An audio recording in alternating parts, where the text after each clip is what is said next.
Hey y'all, can you see me? Finally? Awesome. Well, hey, my name is Haley, and I work for the Catawba Riverkeeper Foundation. And we're going to learn a little bit about what that means, what the Catawba River is, and also we're going to read a story. So to start off, I just want to say hi. Again, my name is Haley. On the count of 3, if you're watching this with your little ones, I want you to yell your outside voice, your name to me. So 1, 2, 3. Go ahead and yell your name. Awesome. Thank you, you guys. Thanks for introducing yourselves. It's wonderful to meet you, finally. So today we're going to be reading a story called Merri-Lee Monarch. But before we get into our story, I'm just going to tell you a little bit about what I do for the Riverkeeper. So what exactly is a Riverkeeper? What we do is we keep the Catawba River clean and safe for you. That is literally what we do every day, because all creeks and streams, the ones in your backyard, the ones at your school, the ones in your parks, they all end up somewhere. And around here, they all end up in the river, the Catawba River. So what I want you guys to do with me is we are going to read this book, but before we get going, we're going to read the title. So, Merri-Lee Monarch, A Tale of a Big Trip. Who's Merri-Lee? What is a monarch? What kind of trip is she going to go on? Where is she going to go? So this book is by a wonderful lady named Suzanne Tate, and she actually lives here in North Carolina on the coast near the beach.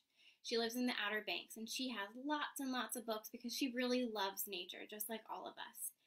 And so Merri-Lee, we don't know who she is. Maybe we know what a monarch is. We might not know. But we know she's going on a big trip. So before we get into the story, let's just look at the pictures a little bit. So, oh, there's a butterfly. Okay. And we have some flowers, maybe, some plants. Oh, there's some people. Okay. All right. Oh, there's birds. Oh. And I see a caterpillar. Awesome. Well, we don't know where she's going. Oh my gosh. Does that look like the life cycle from a caterpillar to a butterfly? I think it is. Oh my gosh. And there she's going on her big trip. So who's in this book? It looks like there's lots of butterflies. There's some plants. We're going to find out. All right, you guys. We're going to dive right in. Merri-Lee Monarch. Look at all those plants. Can you see that? All right.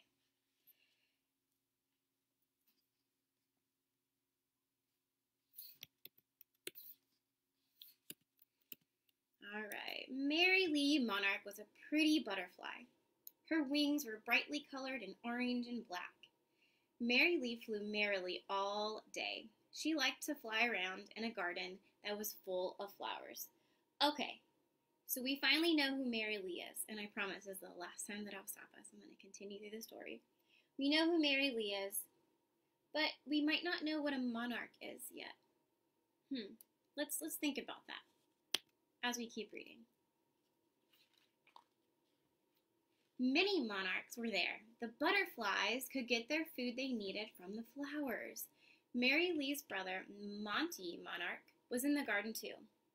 Okay, so a monarch might be a butterfly, but it's a kind of butterfly, kind of like a pineapple is a kind of fruit. So pineapples and blueberries are not the same, but they're both fruit. They look very different. So I think a monarch is a type of butterfly. Okay, let's stick with that. Let's keep reading. You should slow down and stop to feed, Monty said to Merri-Lee. We need to store lots of food in our bodies.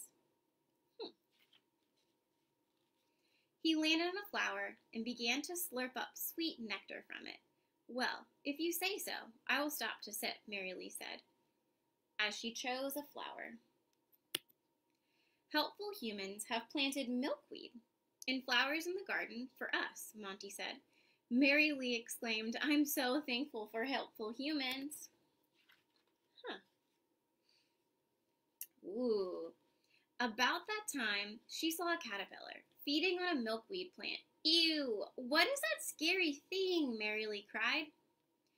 That is a monarch caterpillar. You once looked like that. Ew. Monty replied. Ooh.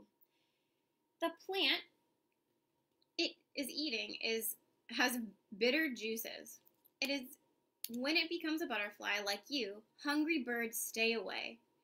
They know a monarch tastes bad. Oh. So the milkweed and caterpillars taste bad to eat. Let's not try.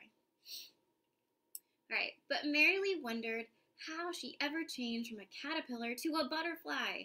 She asked Monty if he could tell her. Oh, yes. That is another interesting story, Monty said. A monarch caterpillar hatches from a tiny egg, and then it eats lots of milkweed. So I think this plant might be a milkweed. And there's a tiny little egg. It becomes fat and slips out of its old skin 4 times in order to grow larger. Oh my gosh.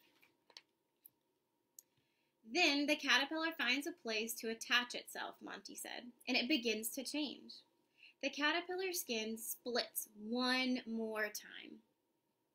A soft shell has formed under its skin, and then the shell is called a chrysalis. Okay, so we have a caterpillar, and then the skin splits. You can still see a little bit of this yellow and black skin up here, and then it becomes a chrysalis. Okay.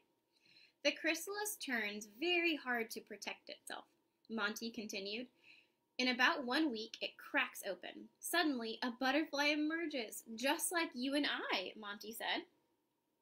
Wow, okay, so it turns hard, and then it opens up, and then there's a beautiful butterfly. Merri-Lee was amazed to hear how she was once a caterpillar and then a beautiful butterfly. And the most amazing part of the monarch story was about to begin for Merri-Lee and Monty. It was a tale, a true tale, of a big trip. All right. Days in the garden became shorter. Something is telling me to fly south, Merri-Lee said. Yes, Monty agreed. We must fly to a new place. It'll be fun. A big trip. Merri-Lee and Monty left the garden, and they began to fly south with many other monarch butterflies. All the monarchs were drawn like magnets to a faraway place. Those were a lot of butterflies. Oh my gosh. Oh, okay. But it was a dangerous trip. They had to fly thousands of miles to reach their winter home in Mexico. Okay, so we have Canada, and then there we are in the United States. Maybe you might be in Mexico. And then they fly all the way to Mexico. There's a little butterfly. All right. Hungry animals like lizards and toads grabbed them when they stopped to rest. And if the wind blew strong, the butterflies could be swept into the sea. The butterflies stopped to sip some nectar along the way, and it made them strong and helped them in their big trip. Oh my gosh, those are a lot of butterflies. After flying on and on, Merri-Lee sighed. I'm so tired, Monty. Monty was tired too. We must stop for a little while, he said. They joined other monarchs that were hanging on a tree to rest. Merri-Lee and Monty had millions of monarchs, and millions of monarchs flew until they reached a special forest in Mexico. I wonder where that would be. The butterflies came together in clusters on fir trees, and they stayed there all winter long and didn't eat. Whoa. Then the weather turned warm, and the monarchs became active, and they quickly flew about choosing mates. Then the butterflies knew to fly north. Merri-Lee and other females stopped often to lay eggs on milkweed. Remember those eggs? Those tiny little eggs? All right. At last, Merri-Lee arrived at the garden where helpful humans had planted milkweed and flowers. Merri-Lee was happy to be there. Monty was right, she thought. It was a really big trip. All right, you guys, thank you so much for joining me. Again, I'm Haley, and before we go, what I want you guys to do, after learning about Merri-Lee and her big trip, I want you to tell one person, either your brothers or your sisters, your mom, your dad, or uncles, or aunts, or cousins, somebody, tell one person of a time that you went on a really big trip. And then I want you to tell them about Merri-Lee's trip as well. So, I'm Haley, the biggest trip I ever went on. I got on a plane and I flew thousands of miles, just like Merri-Lee, to a far-off, beautiful place called Thailand. So, that's your challenge. You gotta tell somebody else about your big trip. Well, thank you guys, and meet me back here next Tuesday, and we'll do another story.